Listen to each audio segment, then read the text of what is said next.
Rebonjour à tous et bienvenue. Bienvenue sur la partie 5 de notre histoire de l'argent, où l'argent est-il l'origine du mal et de la corruption humaine. Donc, maintenant, vous êtes, je pense, en capacité de voir mon écran. Donc, dans la partie 5, nous allons voir un équilibre dangereux, le système monétaire moderne. On va étudier ensemble le système monétaire moderne en mettant l'accent sur sa complexité, sa propension aux crises et au potentiel d'exploitation et de corruption humaine. Donc, c'est un sujet qui est relativement large parce qu'on va aborder beaucoup de choses. Mais j'aimerais, avant d'attaquer ce sujet, c'est de faire une transition avec la partie 4. Donc la partie 4, on a pu passer, ou on a pu voir que nous passions de l'ère de la monnaie papier à notre paysage financier actuel. On se retrouvait à la lisière d'un nouveau paradigme monétaire. Les modestes billets de papier qui ont révolutionné le commerce, qui ont accéléré les échanges pour les différentes communautés humaines, civilisations et empires humains. On a un système global, complexe et interconnecté. Donc, on a pu voir l'évolution vers des notions de bourse qu'on a pu voir aux États-Unis en 1792 ou en 1802 avec la création de la Banque de France sous l'égide de Napoléon. Et ce système interconnecté qui va impacter tous les aspects de la vie, de notre vie aujourd'hui, parce qu'on voit que tout est interconnecté. Je veux dire, les États-Unis ont une grippe. C'est la pneumonie qui s'installe un petit peu partout dans le monde. Donc, dans notre cinquième partie de notre voyage, dans cette section 5, nous allons entreprendre une analyse un peu plus approfondie du réseau complexe de la finance moderne. Bon, j'essaierai avec mes petites connaissances de finance, avec mes recherches que j'ai pu faire, en explorant non seulement ses fondements économiques, mais aussi son impact profond sur la société, la politique et même la nature même des interactions humaines. Notre exploration nous mènera à des sommets vertigineux de la haute finance, aux profondeurs inquiétantes de l'exploitation et de la corruption humaine. Donc, on verra comment la complexité de notre système actuel engendre à la fois des opportunités sans précédent et des vulnérabilités dangereuses.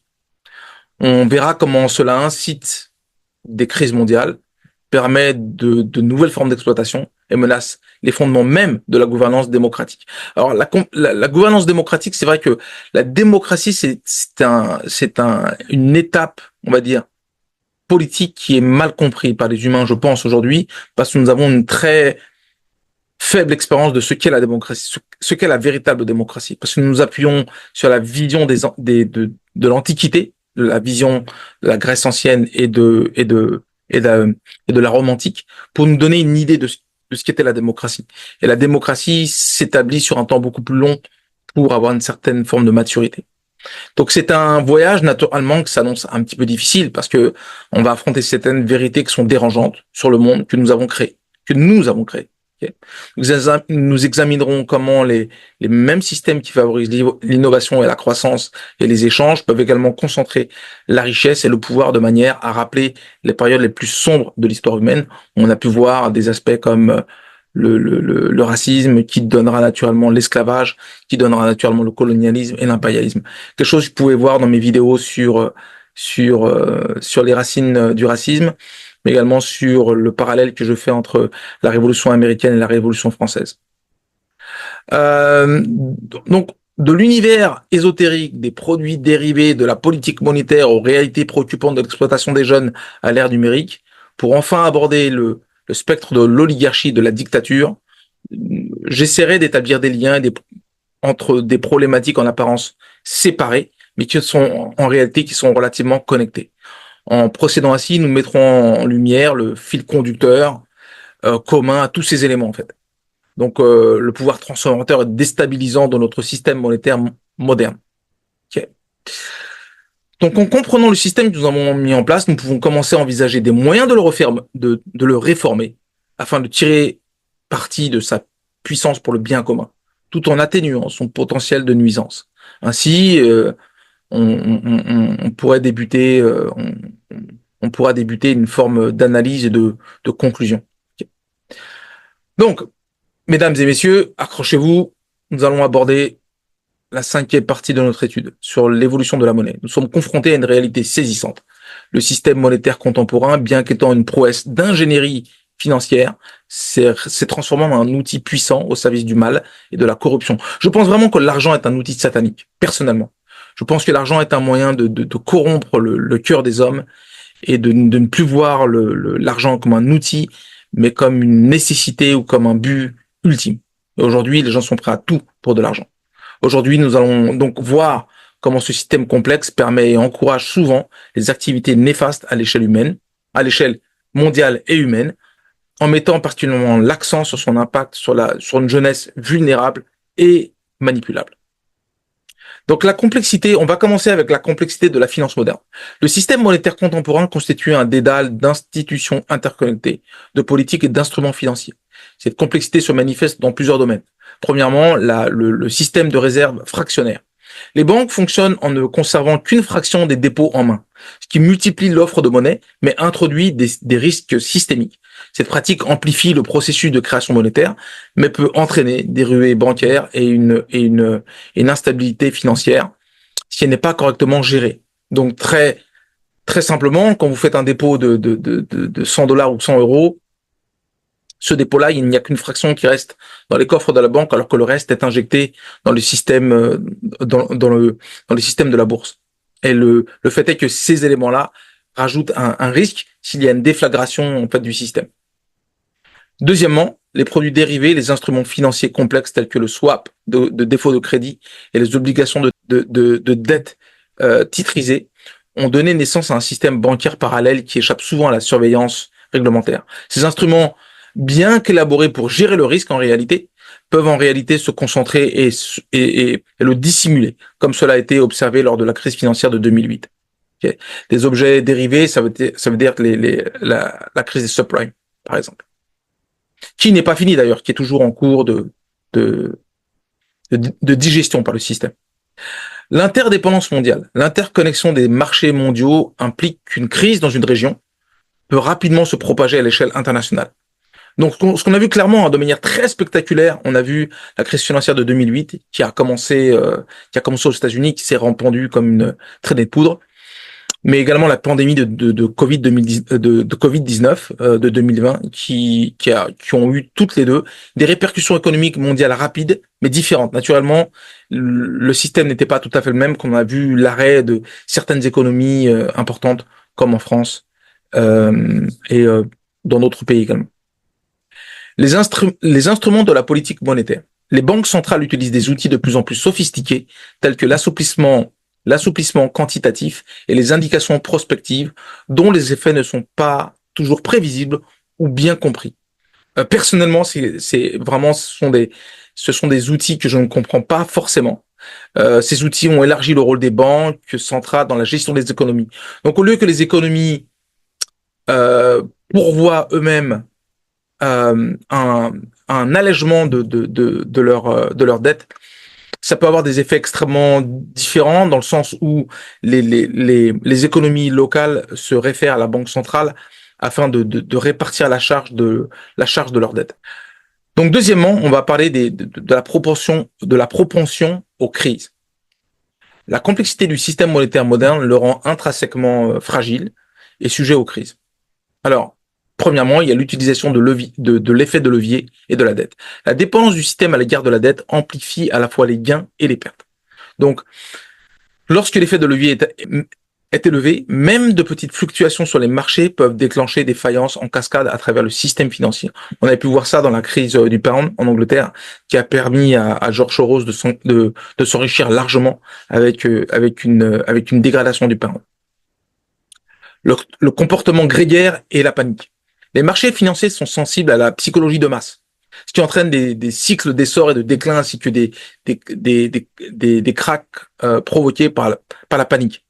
La rapidité des transactions modernes peut aggraver ces tendances, entraînant des fluctuations rapides sur le marché. Naturellement, quand on voit des mouvements, pour ceux qui ont touché un petit peu à la bourse, comme moi et qui n'ont pas été très chanceux d'ailleurs, on peut voir que des fois il y a des mouvements très importants de masse financière et fiduciaire qui bougent et ça influe un effet de panique parce qu'on voit les titres, je veux dire, à un instant T qui peuvent s'effondrer de manière très rapide. Donc par l'effet de masse, les gens ont tendance à vendre ou à acheter quand ils ont parié sur une chute et donc ce qui qui crée des fluctuations relativement importantes et crée des systèmes de panique, en fait. Donc le risque, maintenant troisièmement, le risque systémique, la défaillance d'une seule grande institution au marché peut déclencher un effet domino. Le concept d'institution trop grande pour faire faillite met en lumière la vulnérabilité de l'ensemble du système aux actions de quelques acteurs clés. Et les quelques acteurs clés qui sont trop grands pour faire faillite en tirent largement avantage. Vous allez le comprendre dans un instant. Vulnérabilité technologique. Le trading à haute fréquence et les menaces en cybersécurité engendrent de nouvelles formes de risques systémiques. Un dysfonctionnement d'un algorithme unique ou d'une cyberattaque pourrait potentiellement déstabiliser l'ensemble des marchés. Il y a aussi naturellement des lacunes réglementaires. Avec l'évolution rapide de l'innovation financière par rapport à la réglementation ou la régulation, de nouveaux produits et pratiques peuvent apparaître, exposant ainsi le système à des risques imprévus. Les régulateurs se retrouvent souvent en situation de devoir rattraper leur retard pour faire face à des menaces émergentes. Donc maintenant, troisième section, possibilité d'exploitation. La complexité et la dimension mondiale du système monétaire moderne offrent de nombreuses opportunités d'exploitation. Premièrement, l'arbitrage réglementaire. Les institutions financières peuvent tirer parti des divergences réglementaires contre les juridictions pour réduire la surveillance et maximiser les profits. Cette course vers le bas peut compromettre l'efficacité des réglementations financières. On voit que dans des régions comme dans l'Europe, il y a des paradis fiscaux. Donc la Suisse, le Luxembourg et autres. Chypre, par exemple. Il y a aussi l'asymétrie de l'information. Les individus détenant des informations privilégiées ou des capacités analytiques avancées peuvent obtenir des avantages injustes sur les marchés. Je donne pour exemple Nancy Pelosi, qui est la sénatrice de la Californie, qui réalise environ par an une élévation de son portfolio d'actions à 91% par an. Donc, actuellement, Nancy Pelosi, faisant partie du Sénat américain, a accès à des informations privilégiées sur les actions sur les activités qui se passent au niveau financier et au niveau économique aux États-Unis. Donc, ce qui lui permet de pouvoir tirer avantage de certaines informations privilégiées pour s'enrichir. Nancy Pelosi aujourd'hui elle fait mieux que Warren Buffett, elle fait mieux que Bill Gates, elle fait mieux que les meilleurs investisseurs en bourse. Elle est parmi les plus grandes richesses qui se sont créées à travers la bourse. Donc on voit bien que ces informations-là ce sont des personnes qui ont accès à des informations privilégiées et elles en tirent avantage. Les sociétés de trading à haute fréquence, par exemple, peuvent tirer profit des mouvements du marché au niveau de la microseconde, inaccessible aux investisseurs ordinaires. Les grandes institutions financières peuvent prendre des risques excessifs en toute connaissance de cause, sachant qu'elles sont susceptibles d'être renflouées par le gouvernement en cas de crise en raison de leur importance systémique. Donc on voit bien que différentes banques en France ont été renflouées par le gouvernement français. La même chose aux États-Unis où certaines banques ont été simplement sauvées par le système étatique. Donc ce risque moral peut entraîner des comportements imprudents et des gains privatisés avec des pertes socialisées. Ça veut dire je gagne, j'empoche. Je perds, je fais payer les contribuables. L'ingénierie financière. Des produits complexes peuvent être élaborés afin de dissimuler des risques ou de tirer parti des failles dans les lois comptables et fiscales. Cela peut entraîner la formation de bombes financières qui pourraient ne pas être perceptibles avant qu'il ne soit trop tard. Naturellement, on peut dire cinquièmement, la manipulation des marchés. La grande taille et la complexité des marchés les rendent vulnérables à différentes formes de manipulation, allant des algorithmes de trading à haute fréquence aux actions coordonnées des gros acteurs. Les finances offshore et les paradis fiscaux. On peut aussi mentionner ça en section 6, on peut dire que la dimension mondiale des finances permet de dissimuler la richesse et d'éviter les impôts et les réglementations. On voit bien, l'évasion fiscale existe partout. Aux États-Unis même, on voit le Delaware, qui est un État aux États-Unis où le niveau de taxation est beaucoup moins élevé que d'autres États américains. Ce qui amène une évasion fiscale au sein même des États-Unis. Cela peut priver les gouvernements de revenus nécessaires et favoriser la création de refuges pour des fonds illicites. C'est aussi le cas qu'on voit que récemment TD Bank, il me semble, au Canada, qui a été condamné pour euh, pour blanchiment d'argent. Donc on voit bien que cela existe partout. Moi qui suis au Canada, bon, on voit bien que dans le passé, la HSBC a aussi aidé le blanchiment d'argent pour les cartels. Et on voit bien aujourd'hui le TD Bank qui se fait taper sur les doigts de la même manière. Le marché numérique, la jeunesse et le travail sexuel à la demande. L'émergence des plateformes numériques a engendré une nouvelle dynamique préoccupante dans le domaine du travail sexuel, impactant particulièrement les jeunes. Premièrement, il y a une accessibilité facilitée. Les plateformes des médias sociaux et de partage de contenu ont rendu extrêmement aisé pour les jeunes d'accéder au monde du travail sexuel, souvent sans appréhender pleinement les conséquences à long terme. Deuxièmement, la diffusion de contenu à la demande. La possibilité de créer et vendre du contenu sexuel à la demande a entraîné une augmentation de la participation des jeunes, motivée par la promesse d'argent rapide et facile. Les contraintes financières. Les difficultés économiques, notamment lors de la pandémie de Covid-19, ont poussé davantage de jeunes vers le travail sexuel en ligne comme moyen de subsistance. Et c'est ce qu'on a vu largement aux États-Unis et naturellement en Asie. 4. L'augmentation du risque. La nature compétitive de ces plateformes pousse fréquemment les jeunes à aborder des comportements de plus en plus risqués afin de conserver leur base d'abonnés et de leurs revenus. Moi, je ne connais pas OnlyFans, mais c'est ce que beaucoup de témoignages qui aujourd'hui existent un petit peu partout par rapport à OnlyFans, c'est exactement ce que les personnes qui ont pu travailler sur OnlyFans révèlent aujourd'hui. Cinquièmement, l'exploitation et le trafic. La facilité des transactions en ligne a ouvert de nouvelles voies pour l'exploitation, notamment le trafic de mineurs à des fins sexuelles. Il est aujourd'hui prouvé que le gouvernement américain a facilité le trafic des mineurs aux États-Unis à travers la vague de la frontière du Sud avec le Mexique. Et il y aurait eu un grand nombre de mineurs qui auraient été exploités et qui auraient été effectivement trafiqués et que le gouvernement en était conscient.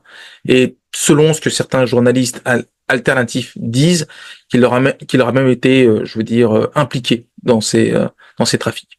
Section 5, la normalisation de l'exploitation des jeunes. L'accent mis par le système monétaire moderne sur le profit a conduit à une normalisation inquiétante de l'exploitation des jeunes. Premièrement, il y a l'embellissement.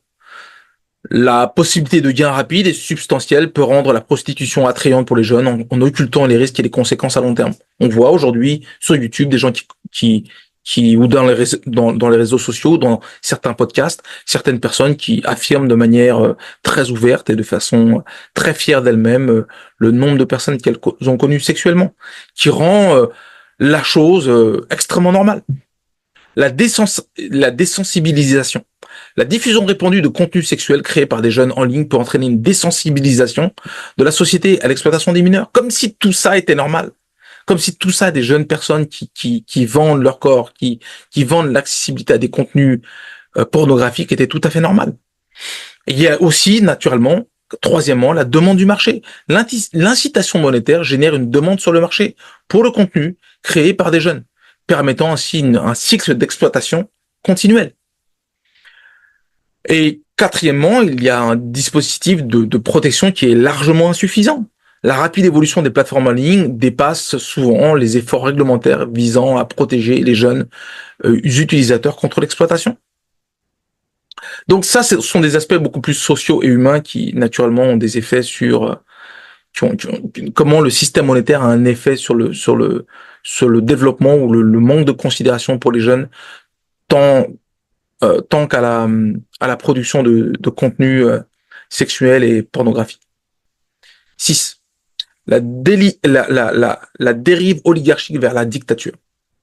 Il y a une propension naturelle du système monétaire moderne, à concentrer la richesse et le pouvoir vers un groupe restreint de personnes, qui crée une trajectoire dangereuse, allant de l'oligarchie, parce qu'on voit un système qui est coopté par un faible nombre de personnes, et une tentation vers une éventuelle dictature. Ok. Donc je vais expliquer sur quoi je me base pour baser cette réflexion, parce que je me base sur l'histoire, effectivement. Donc je vais revenir dans la conclusion, je pourrais expliquer d'où je prends cette source et cette vision. Premièrement, il y a la concentration de la richesse. Le système a pour effet intrinsèque de diriger la richesse vers une petite élite, créant ainsi une classe oligarchique avec une influence disproportionnée. Il y a la captation politique. À mesure que la richesse se concentre, le pouvoir politique s'accroît également. Les oligarques ont la capacité d'acquérir de manière efficace une influence politique en façonnant les politiques à leur avantage. Contrôle des médias. On a pu voir le contrôle des médias jouer un rôle extrêmement important sur l'élection d'Emmanuel Macron en France, mais également l'élection présidentielle américaine. On a pu voir Kamala Harris, qui était la vice-présidente avec la moins bonne cote de popularité dans l'histoire des États-Unis, qui se retrouvait en face de Donald Trump en étant, soit selon les sondages et selon les médias de masse, qu'elle était en position de remporter l'élection face à Donald Trump. Que le rôle des médias a été incommensurable dans cette approche et dans l'élévation qui a été donnée pour Kamala Harris. Effectivement, les individus fortunés, les entreprises ont la possibilité d'acquérir ou d'influencer des organes de presse qui leur permettent de contrôler la diffusion de l'information auprès du public et d'influencer les masses. La dégradation des institutions démocratiques. L'influence démesurée de l'argent en politique affaiblit les institutions démocratiques en les rendant moins réactives aux attentes du grand public. Il y a aussi un levier économique. Les oligarques peuvent utiliser leur pouvoir économique pour influencer les décisions gouvernementales, menaçant la stabilité économique et leurs exigences si leurs exigences ne sont pas satisfaites. On voit exactement ça dans le système de lobby qui existe à la fois dans la Commission européenne, mais également dans le système politique américain où le lobbying est permis de manière ouverte. C'est-à-dire que c'est littéralement de la corruption à ciel ouvert. L'exploitation populiste. L'inégalité économique alimentée par ce système peut engendrer un mécontentement populaire, lequel peut être exploité par des personnalités charismatiques promettant des solutions simples. L'opportunisme en période de crise, les crises économiques souvent amplifiées par des agissements de la classe oligarchique, peuvent être exploités comme prétexte pour consolider le pouvoir et restreindre des libertés. La maîtrise technologique. La richesse permet d'investir et de contrôler des technologies avancées qui peuvent être utilisées pour la surveillance et le contrôle de la population. Le contrôle social qui existe en Chine, qui est le système de surveillance global en Chine, est voulu notamment voulu en Europe. L'influence internationale, les oligarques peuvent étendre leur influence au-delà des frontières nationales, manipulant potentiellement les relations internationales dans le but d'en tirer avantage. Donc, il y a naturellement une dernière étape qui est envisageable.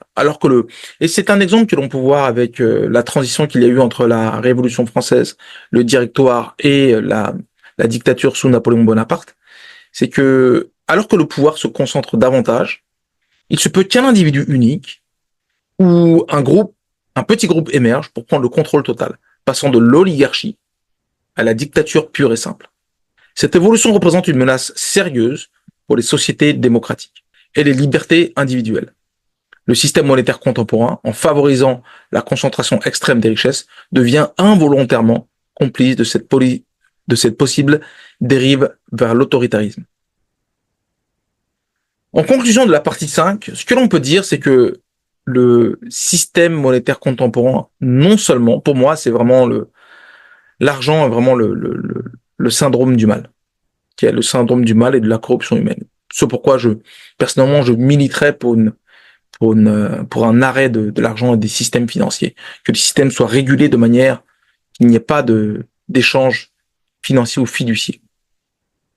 En effet, pour moi, le système monétaire contemporain, non seulement facilite la corruption et l'exploitation, mais constitue également une menace fondamentale pour la gouvernance démocratique, mais aussi pour la corruption humaine.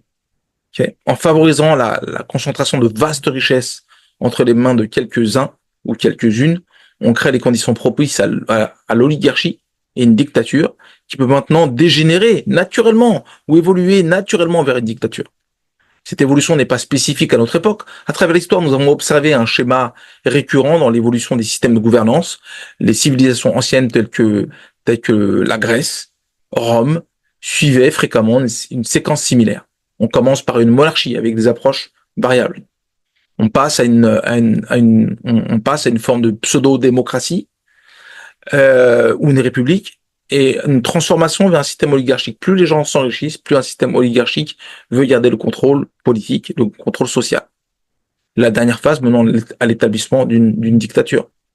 On peut exactement voir cela à travers la Révolution française, qui a eu beaucoup de mal à atteindre le niveau d'une dictature contemporaine, mais qui a subi des changements jusqu'à passer une dictature sous Napoléon Bonaparte.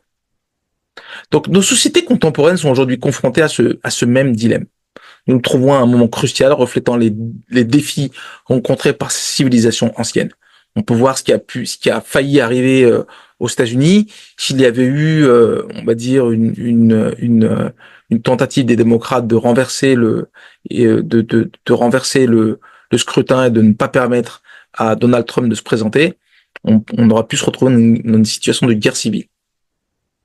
Donc, on peut voir que l'accumulation de richesses et de pouvoir que nous observons actuellement présente des similitudes frappantes avec les conditions qui ont précédé l'effondrement d'expériences démocratiques par le passé. Cette analogie historique souligne et soulève l'urgence de notre situation actuelle. Le passage de notre état actuel de tendance oligarchique à une dictature ouverte n'est pas seulement une possibilité théorique, mais à un chemin bien parcouru dans l'histoire de l'humanité. Donc c'est quelque chose qui a déjà eu lieu, c'est quelque chose qui a déjà été expérimenté dans le passé, dont nous avons toutes les preuves aujourd'hui écrites et historiques. L'enjeu qui se présente à nous n'est pas simplement économique, mais existentiel pour nos sociétés démocratiques. Alors que nous envisageons l'avenir de nos systèmes monétaires, il est important et essentiel, d'après moi, de donner la priorité à la préservation de valeurs démocratiques, à la protection des libertés individuelles et à la distribution équitable du pouvoir économique. Tout ne peut pas se réfléchir dans un groupe restreint de personnes qui vont accumuler des sommes incroyables, des 250 milliards, 200 milliards, 100 milliards. Ça n'a aucun sens. D'accepter de pouvoir accumuler autant et de voir d'autres à peine pouvoir se nourrir ou nourrir leur famille, c'est absolument inacceptable. Il est impératif donc de tirer des leçons de l'histoire afin d'éviter de revivre ces périodes les plus sombres.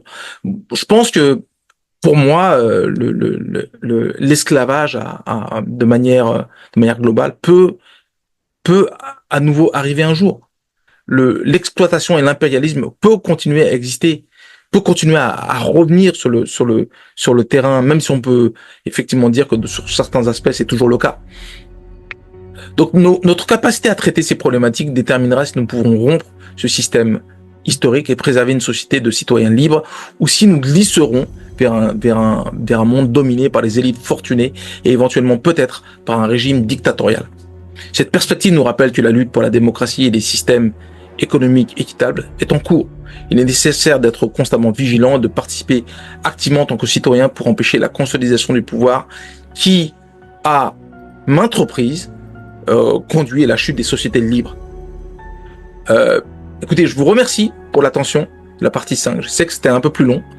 Je suis également disponible à répondre à toutes vos interrogations, vos questions concernant la relation complexe entre notre système monétaire, la concentration de richesses et l'avenir de la gouvernance démocratique, ainsi que la manière dont on peut tirer avantage des schémas historiques pour protéger nos libertés. Il y a des systèmes qui ont été mis en place dans le passé pour protéger certaines libertés ou revenir à certaines libertés. Et j'en donnerai un point de vue lors de ma conclusion. Donc j'aborderai cela avec une utopie sans argent.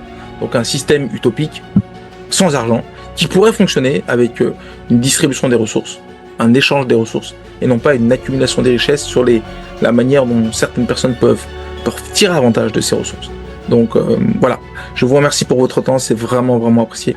Je sais que je ne fais pas 100 000 vues ou 200 000 vues, mais le peu de personnes qui me regardent et qui apprécient ce que je fais, j'avoue que ça me touche beaucoup et je vous remercie pour ça, pour ceux qui me suivent et qui écoutent, et puis pour ceux qui ne le font pas encore. Mais il ne tient qu'à vous de le faire en mettant un like, en commentant et en souscrivant donc à cette chaîne. Mais je vous remercie quand même beaucoup pour votre temps et j'apprécie beaucoup. Moi, en fait, personnellement, j'apprécie beaucoup parce que je fais beaucoup de recherches. Ça me permet de me documenter, d'apprendre de nouvelles choses. Et naturellement, je vous remercie pour la motivation que ça me procure en sachant que vous m'écoutez et que vous me faites passer des messages. Merci beaucoup et à très bientôt.